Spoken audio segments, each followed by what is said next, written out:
यह dictation 5 second बाद start होगी, तब तक आप रेडी रहें। Ready start. बंगाल को लेकर यह आशंका सही साबित होना चिंताजनक भी है और राष्ट्रीय शर्म का विषय भी कि वहाँ चुनाव बाद हिंसा हो सकती है।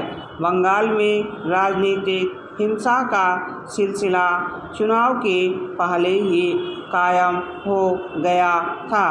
राज्य में हिंसा की अनेक घटनाएं चुनाव के दौरान भी देखने को मिली और अब चुनाव समाप्त हो जाने के बाद भी देखने को मिल रही है। तृणमूल कांग्रेस समर्थक विरोधी दलों और विशेष रूप से भाजपा नेताओं एवं कार्यकर्ताओं को निशाना बना रहे हैं। ऐसा तब हो रहा है जब चुनाव आयोग के निर्देश पर बंगाल में केंद्रीय सुरक्षा बलों की तैनाती 19 जून तक बढ़ा दी गई है। ऐसा चुनाव बाद हिंसा की प्रबल आशंका को देखते हुए किया गया था। यह आश्चर्यजनक है कि बंगाल में केंद्रीय सुरक्षा बलों की 400 कंपनियां तैनात हैं और फिर भी वहां हिंसा हो रही है। इसका सीधा अर्थ है कि यह हिंसा तृणमूल कांग्रेस नेताओं के इशारे पर हो रही है। हैरानी नहीं कि अराजक तत्वों को बंगाल पुलिस का मौन समर्थन हासिल हो। इसके आसार इसलिए हैं क्योंकि राज्य में विधानसभा चुनाव के दौरान भी बड़े पैमाने पर जो हिंसा हुई थी वह बंगाल पुलिस के मूक दर्शक बने रहने के कारण ही हुई थी और इसी के चलते तमाम भाजपा कार्यकर्ता और उसके समर्थकों की हत्या की गई थी। तब हिंसा का दौर इतना भयानक था कि कुछ महिलाओं से दुष्कर्म तक किया गया था। उस समय आतंक का ऐसा माहौल बनाया गया था कि लोगों को अपना घर बार छोड़कर पड़ोसी राज्य असम में शरण लेनी पड़ी थी।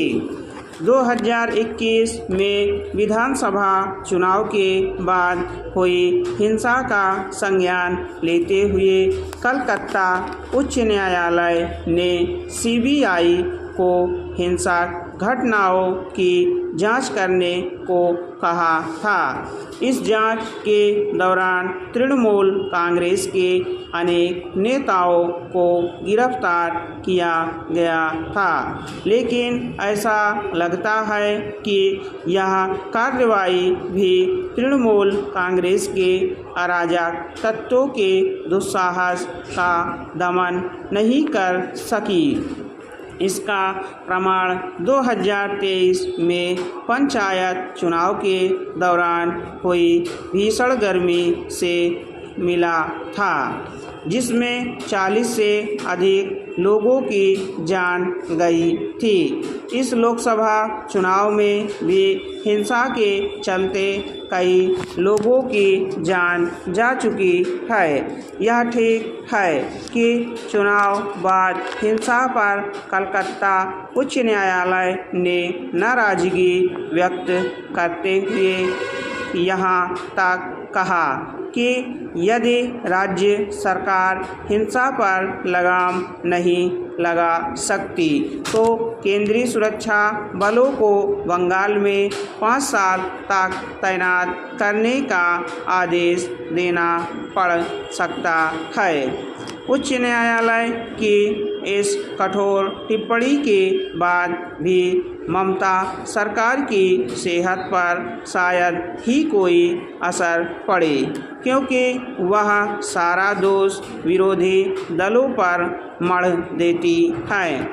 वास्तव में जब तक बंगाल में हिंसा के लिए ममता सरकार को सीधे तौर पर जिम्मेदार नहीं ठहराया जाएगा, तब तक राज्य के हालात सुधरने वाले नहीं हैं। स्टॉप।